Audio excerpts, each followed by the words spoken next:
ଯାଜପୁର ଜିଲ୍ଲାର ସୁକିନ୍ଦା ବୋଲି ଗାଁ ନାମ ଥିଲା ସୁକିନ୍ଦା। ସେଠି 2 ଜଣ ବନ୍ଧୁ ରହୁଥିଲେ। ସେ 2 ଜଣ ବନ୍ଧୁ ସାଥିରେ ଯୁଆଡ଼େ ଯାଆନ୍ତି ସାଥିରେ ଯାଆନ୍ତି। ସେ ଭାବିଲେ ଚାଲ ଆଜି ଟିକେ ଜଙ୍ଗଲ ବୁଲିକି ଆସିବା ଓ ଜଙ୍ଗଲରୁ କିଛି ଖାଇ ପିଇ ଆସିବା। ସୁବାସ କହିଲା ଚାଲ ବୁଲିବାକୁ ଯିବା। ରାସ୍ତାରେ ଗଲାବେଳେ ଗୋଟେ ଜଙ୍ଗଲ ସାଇଡ଼ରେ ଆମ୍ବ ଗଛ ପଡ଼ିଲା। ବହୁତ ଆମ୍ବ ହେଇଥାଏ।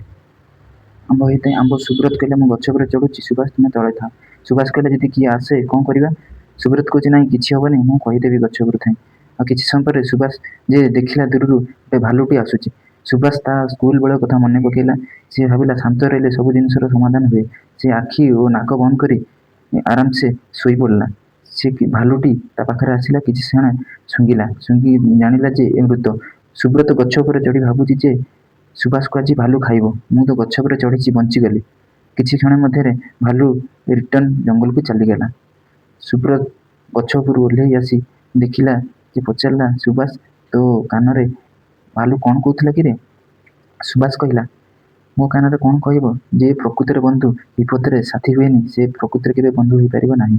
ସେଥିପାଇଁ ଯେଉଁ ବନ୍ଧୁ ତୁମର ବିପଦ ସମୟରେ ସାଥୀ ହୁଏ ସେ ହିଁ ପ୍ରକୃତରେ ବନ୍ଧୁ।